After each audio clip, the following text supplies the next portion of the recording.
I've been playing Dark Souls for over 10 years now, making all sorts of fun, crazy builds along the way, and something that's always been in the back of my mind is, I wonder if I could beat Dark Souls 1, 2, and 3 with the same build. And I thought, no time better than the present, so let's do it. I decided to go with one of my favorite Dark Souls 1 weapons, with one of the most iconic armor sets in the entire series, and a little bit of spice for good measure. This episode, we're going to be starting from the very beginning with Dark Souls 1, and without further ado, let's begin our journey. Before we begin, let's go over some of the rules for this challenge.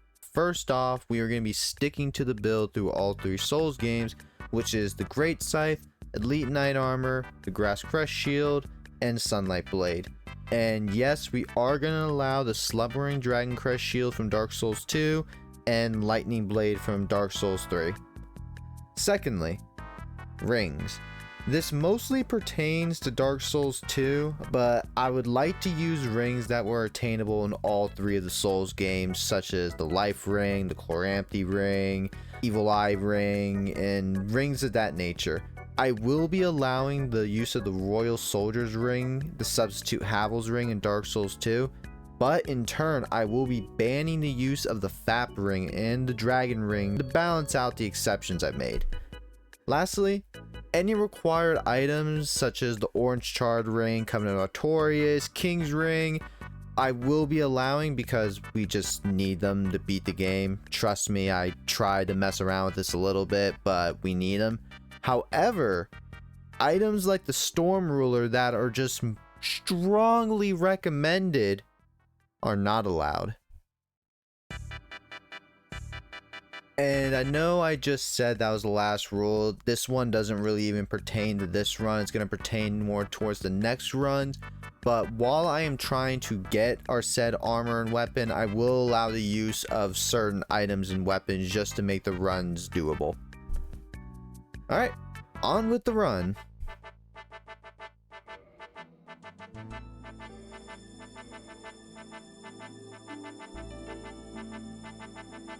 Alright, time for the hardest part of every single playthrough, and that's thinking of a witty name.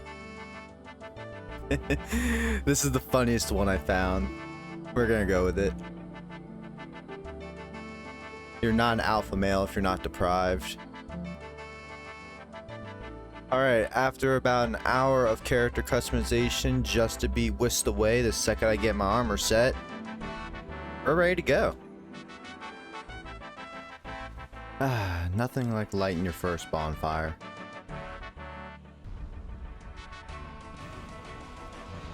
Alright guys, we're just gonna very easily defeat the Asylum demon real quick with nothing but a broken sword. I will see you guys in about 20 minutes after I get done smacking this fat tub of lard, and we'll continue with the run.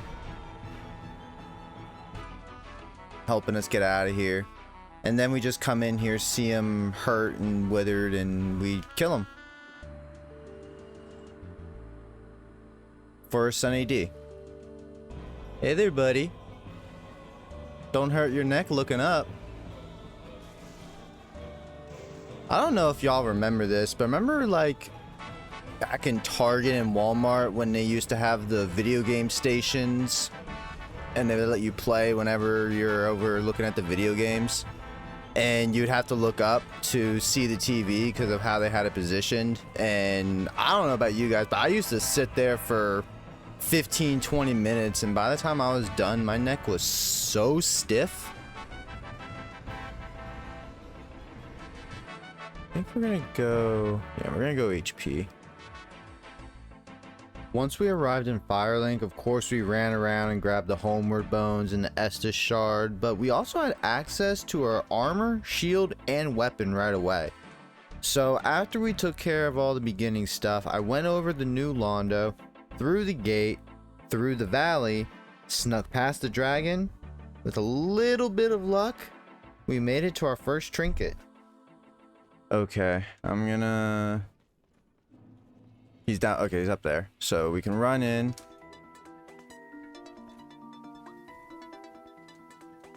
Oh my god. Run. Skedaddle. Keep running.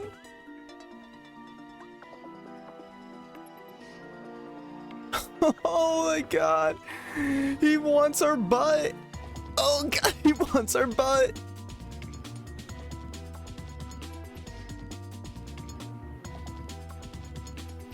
Why is he going that way? We'll let him be. At least I can hit him easy. 9 times out of 10, I pick weapons I can't hit Titanite bugs.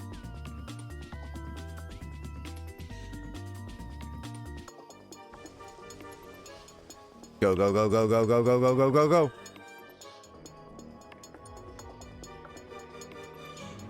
Alright, so we're just gonna rock with the pants because I need to be able to fast roll through this next part. This is so not worth it. It's so worth it though. It's so worth it. Oh no. Oh, he backed up. That was so clutch. Come on, come on, come on, come on. I think I'm in animation. Let's go. Okay. I actually got out of that? What? I'm cracked? I'm good at the game? Not really. Oh, I was doing so good. That was pretty clutch. Ow. Oh my god. Alright, drop down here. Drop down here. Ah, we are complete. So I guess I gotta go pantsless for the fast rolls. I can actually go get one more thing before we start the boss slaughter to help with that. So I realized I could put my helmet on, and honestly I think this is the look. That's why I love this weapon. Stuff like that is so satisfying. Alright guys, and now that we're at this dude right here, we're gonna buy 999, oh nope, we're only gonna buy 632 wooden arrows, and now we can dupe and beat the game.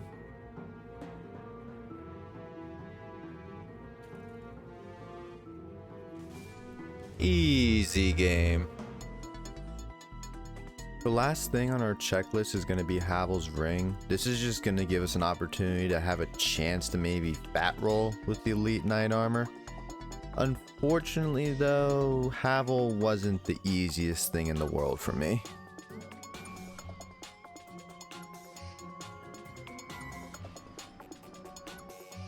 This right here was definitely my wake-up call that I'm back in Dark Souls 1. To be fair, for the last 3 months I've been playing Dark Souls 2 and Pokemon, but I actually am really glad this happened because this definitely helped me knock off all the rust, and through a little bit of perseverance we were finally able to fell Havel.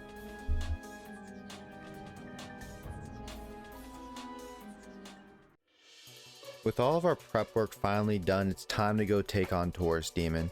Now, I can only wear the Elite Knight legs to maintain a fast roll, and I did for this boss fight, but after this boss fight, we're going to put on the full set. And I don't know about you guys, Taurus Demon's a fight I have recently developed a struggle with, and I do not know why. Like, I really do not know why, because this is barely a boss. But I ended up fighting him backwards. I ended up fighting him normally, and then I ran back to the tower because I was about to die, and I was like, I gotta plunge him. So I plunged him at the end of the fight and still almost died at the end, but reluctantly we defeated Taurus Demon, one of the hardest bosses for me to fight. So after a little bit of calculation, I've come to the realization that I'm going to need 52 endurance to fast roll with the Elite Knight armor. And we might hit that by the end of the run, but it's a good chance we don't even hit that at all. I figured this build is the strongest it's going to be in Dark Souls 1 particularly, so why not humble myself a little bit and go through the game fat rolling? It can't be that bad.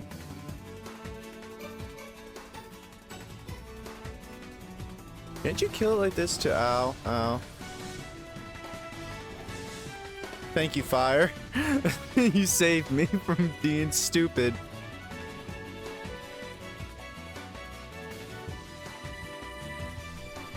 Oh, that was almost really cool.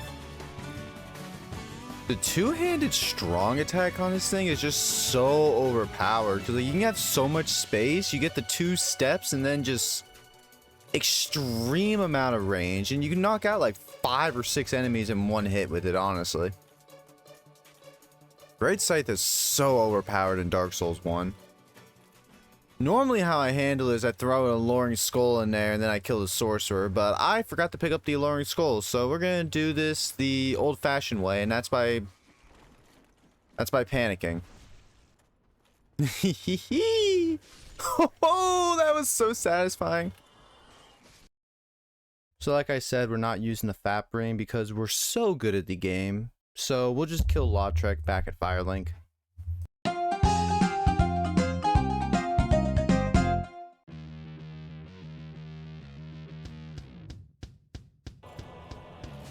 Oh my god! Oh my god!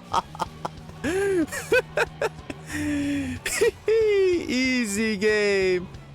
Oh no. No, no, no.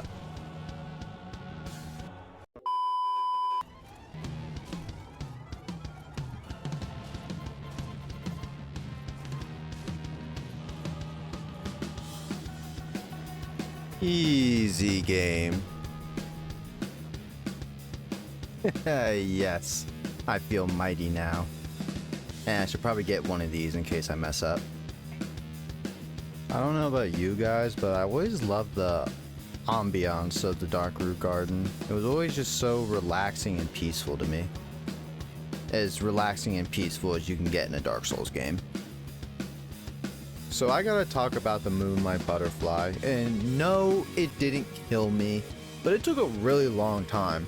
It took rounded down 4 minutes, and I'd like to introduce this as a new measurement of time. I'm actually hoping by the end of this video, I drill into each and every one of your guys' head that 4 minutes is the equivalent of how long it takes to kill a Moonlight Butterfly.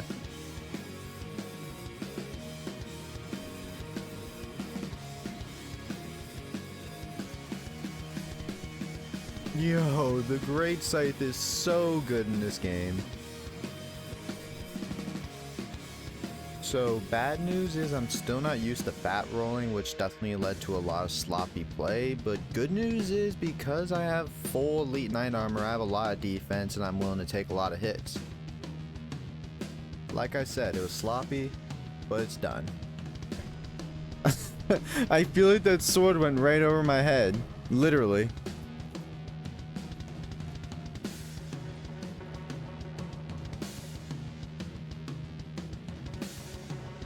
Easy game.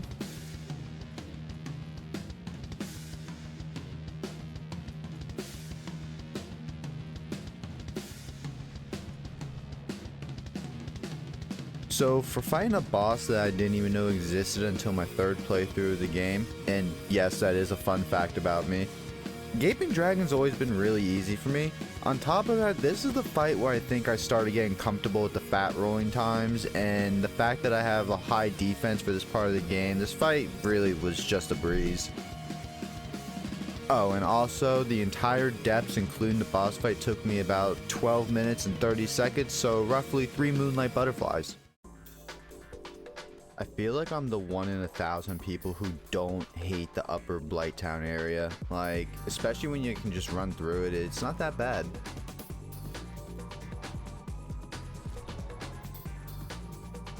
It's time for my favorite part of the game. I don't know why, but watching this cutscene always remind me of those clips of little kids playing GTA and their mom walks in when they're in like the strip club, or that one girl in a bikini shows up on the loading screen. I don't know why this makes me think of that. Yes, I know I died. I was distracted. But other than that, Quelaag's another really easy boss in my opinion. I find a lot of her sword swings just straight up miss you if you kind of get right up under her. Pause. Or actually, no, not pause. Resume. Please resume. I'm just gonna stop talking now.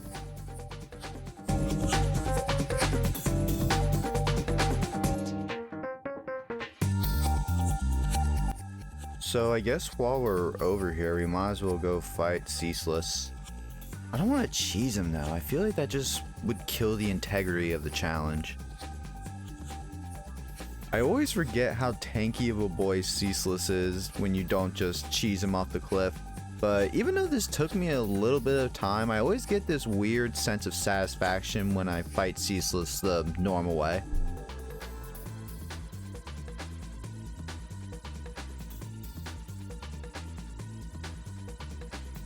Before we left the pits of Blighttown, I wanted to finish a few things. First of which was obtaining 9 large Titanite shards for the Scythe. This took about half a Moonlight Butterfly kill. Secondly was obtaining the Chloranthy Ring. Oh jeez, I always forgot exactly how to get this thing. Fuck it, I'm just gonna jump. Holy shit, that actually worked. Yo, this Firekeeper soul is the biggest death trap of all time. I don't think I've ever gotten this soul and actually lived. And right on cue. God damn it. Oh shit.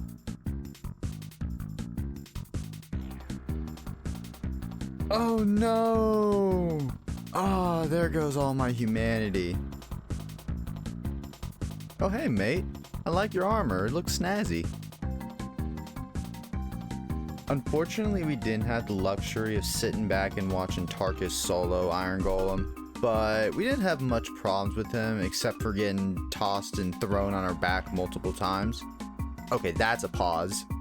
But except for our minimal damage, which was probably a little bit of me having no dex and a little bit of me using a scythe on a giant warrior of steel, it went pretty well. I think it went pretty well.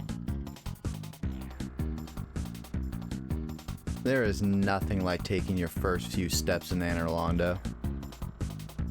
So let's be honest, there's only 2 parts of Anor Londo that people are actually scared of, and that's the scaffolding with the racist Guardian Knights and the 2 archers.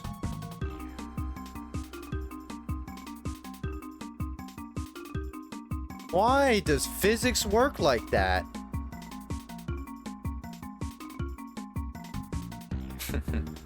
Nice.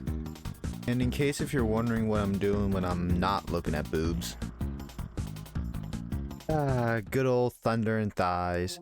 Now this fight was actually kind of tough for me, mostly because fat rolling and having to deal with 2 of them. Ornstein was just continuously messing me up. But after we took care of the first phase and we just had to deal with Smo, it really was smooth sailing from there.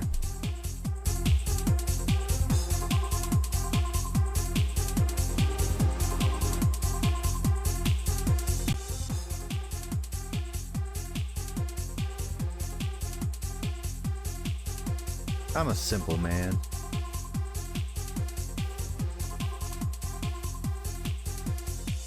I decided that after Ornstein and Smo was the perfect time to take care of a laundry list of side stuff. That way when we get to the 4 lords we can just storm through them. So let's start off with Darksouls' second biggest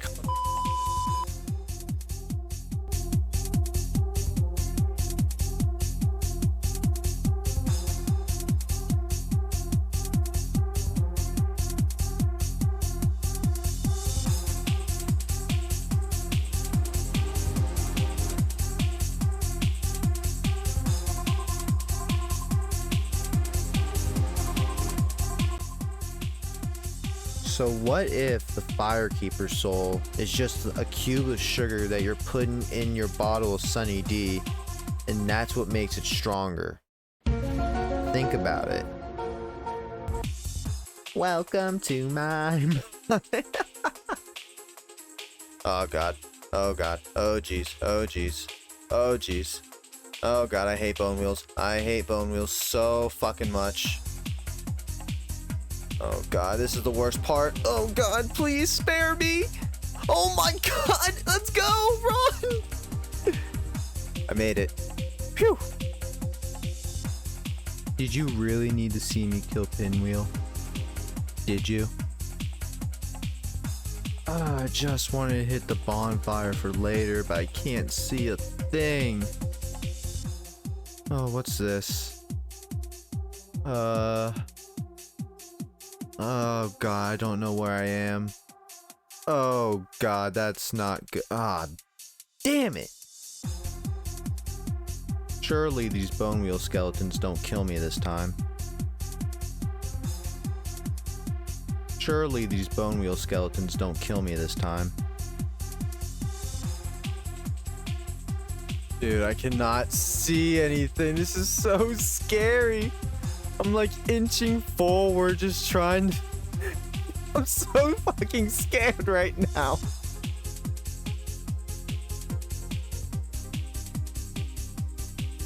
Alright, let's get the fuck out of here. You gotta think, who was the first person to figure out you can go back to the asylum by sitting here for like a minute curled up like a ball?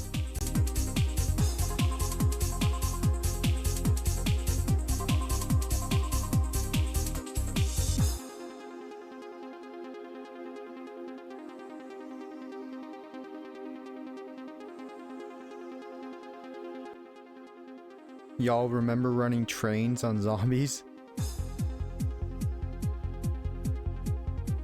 Oh, yes! Dude, that was so cool. If this doesn't remind you of Mario 64, I'm sorry. You missed out.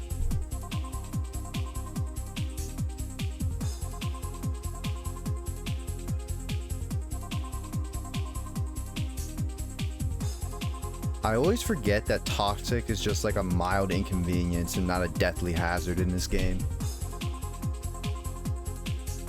So, did anyone else think that a kinky pyromancer with a condom hat and a whip that's filled with this white goopy stuff we call souls a little over the top, or just me?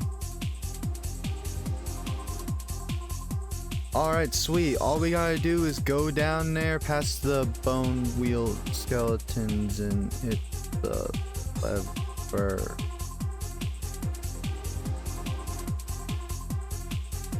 I have absolutely zero shame doing this. I always feel so bad for killing Priscilla because imagine the situation. You get whisked away through a painting to a world that you cannot leave any other ways. There's bird people, there's blobs with spears, there's bone wheel skeletons, a kinky guy with a whip, and then you have this demigod half-breed dragon thing, and it's telling you, hey, go over there and you can leave. And instead of just leaving, you decide to throw hands with it. Hey you, I missed you. But unfortunately, in true JK Leeds fashion, we have to do what's right.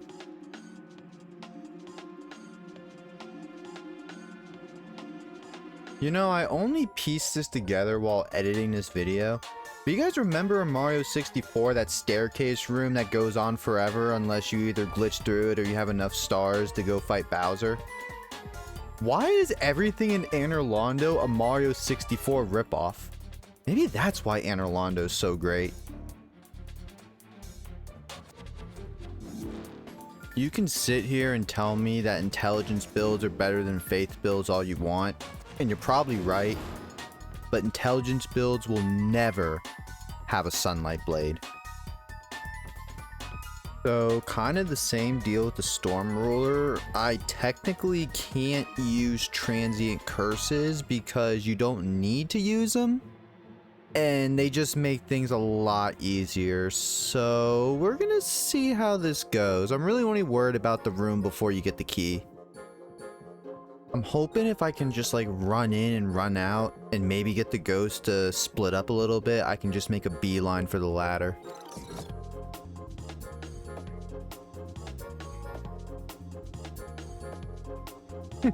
That didn't work. Oh, jeez, this is pretty rough. Ooh, this might be my chance. I gotta go. Hey, you gotta go. You gotta go, soldier. You gotta go. Hey, let's go, soldier. Hey, you gotta climb, soldier. Climb, please. Let's go. So we got our very big ember, and we were actually pretty lucky with the Titanite bugs and the Black Knights early on in the game giving us chunks to where all we had to do is kind of just scavenge around the bottom of New Londo to get the rest of the chunks to max out the Great Scythe. It's times like this I really wish I had a fucking bow.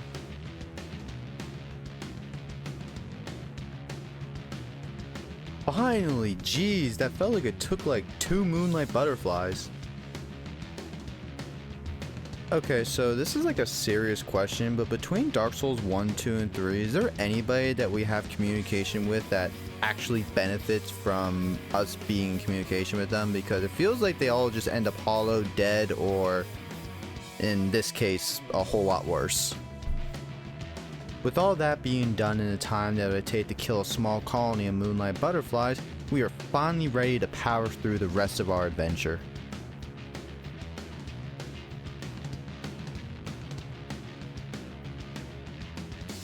Fuck! Hey there, Kirko, buddy, oh pal.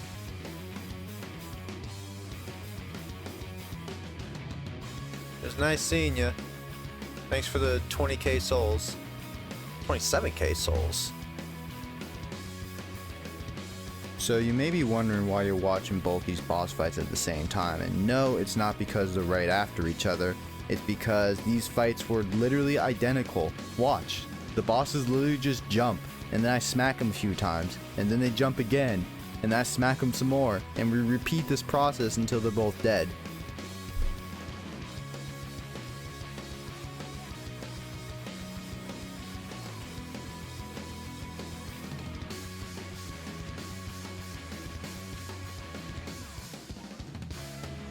So now it's time to fight everybody's worst nightmare, and that's the Bed of Chaos. And personally, I don't understand why everyone hates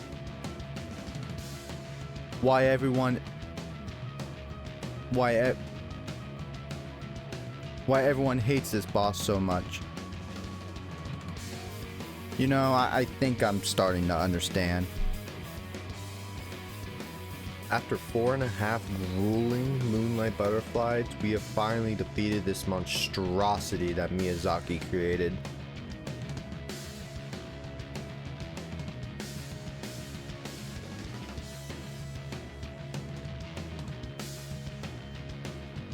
Alright, so the plan is to go Scythe, Nito, and then Four Kings, and hopefully I'll have Sunlight Blade for Four Kings.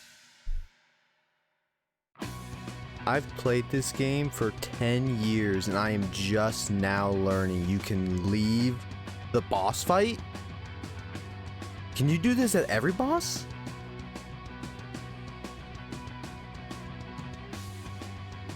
It's gonna be a great day of Dark Souls, guys. I'll be honest, y'all. This is probably my favorite bonfire aesthetically to be at. It's just so calming, peaceful, relaxing, and safe. Alright, time to go kill a dragon. Don't mind me, Logan.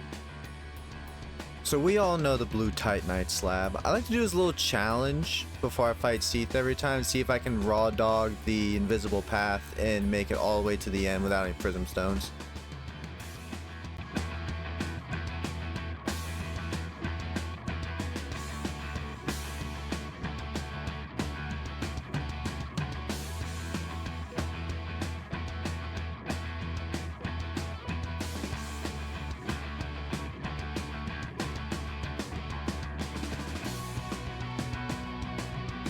What I said, it's gonna be a good day. It's weird because fighting Scythe, I either have the easiest time ever like I am right now, or I have a completely miserable time where I just die over and over and over. I think I'm about to get fucking nuked.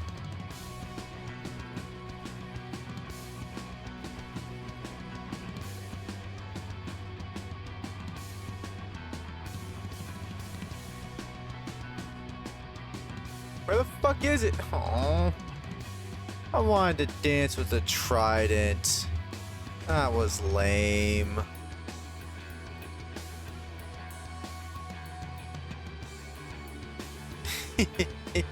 Yeah. Sir, I'm gonna need you to stop,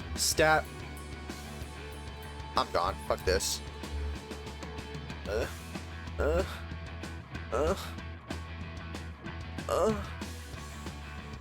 Oh, I'm safe. I'm so scared. I think we're almost there. Yeah. Oh my god! Oh, hey, item. Oh, sir? No.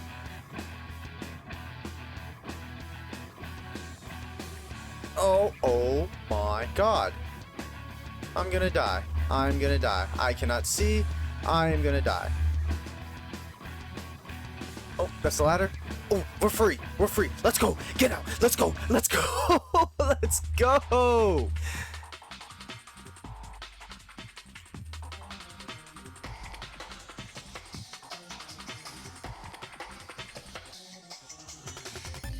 I remember when I was like 15 playing through this game for the first few times, I would always struggle so bad against Nito because I just didn't understand that you could block the dark explosion attack.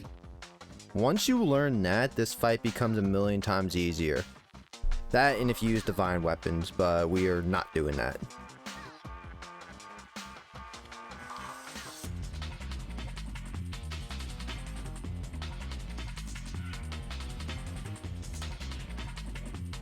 Ah, this feels so good.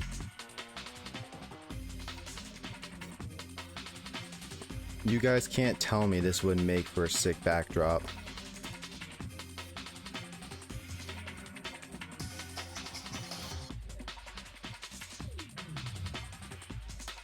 This channel won't promote any violence towards Scythe, everyone's favorite doggo. Usually I have something smart, witty, or interesting to say during these boss fights, but this time I don't, so just enjoy the absolute decimation.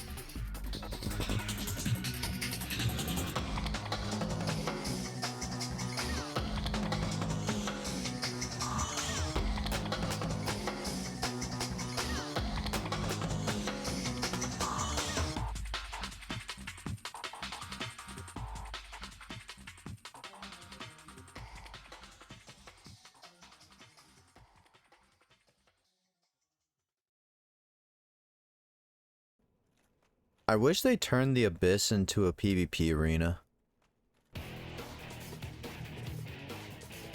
I don't like Beta Chaos as much as the next guy, and I'm not saying this is a bad boss, but I fucking hate the Sanctuary Guardian.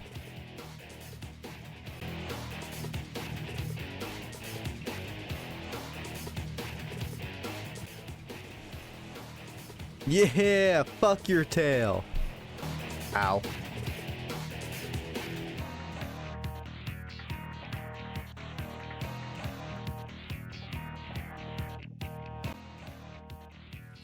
And just so you guys know, no, I'm not fighting the two of them at once. You know, it's been really nice using the Great Scythe in this game, but I know in Dark Souls 2 and 3 it's like kind of dog shit, at least as far as I'm aware, so I guess I just gotta enjoy it while it lasts. So in my honest opinion, Artorias is my favorite fight in the game, and maybe in the whole Dark Souls trilogy. We'll get to that at the end of it. But talking about Artorias, it's just such a great fight. I call it a tempo fight because it's constantly you going back from hitting him once to dodge rolling to hit him again, and then maybe trying to get your stamina back up, but sometimes then he'll jump backwards and you got to kind of pursue him, because if you don't pursue him then he's going to charge up, and everybody knows how Artorias is when he charges up. He's not fun to deal with when he's all powered up. But I don't think I've ever came out of an Artorias boss fight thinking, oh, that was easy, or that was boring, or that was BS. Like, I've always just felt genuinely accomplished and just happy that I had the experience of fighting such a great boss.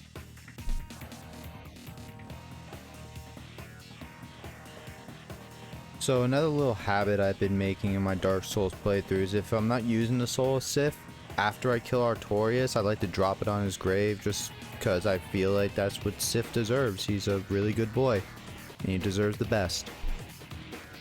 Ooh.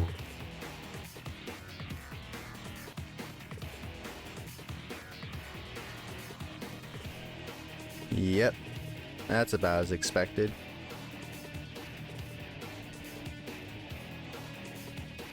Go. Go, go, go, go, go, go, go. Calameet's all big and bad until he gets no-scoped by a blind man.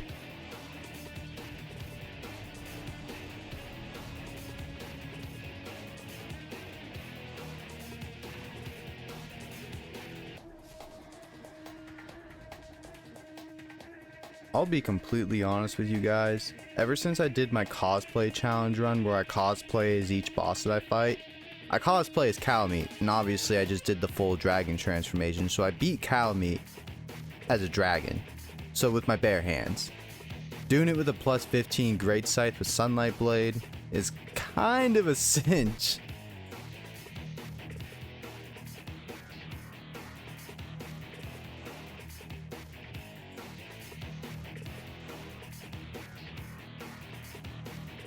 So we can all agree that Manus is, if not the hardest, one of the hardest fights in this game, but my setup counters him really well.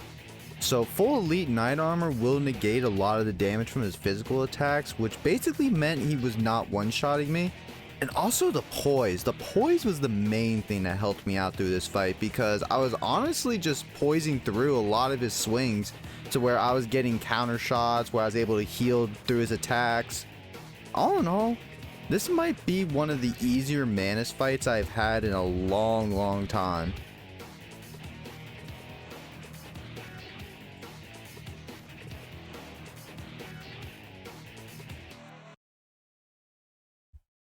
After completing the DLC in what I think is stellar time, we have one more challenge to overcome.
I definitely didn't die like 8 times.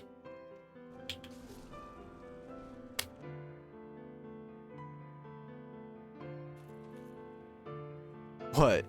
I'm bad at pairing, okay? And so our hero has completed his first of 3 journeys. Will he be able to do the same next time with the majority of his power stripped away? Find out next time when we take on Dark Souls 2.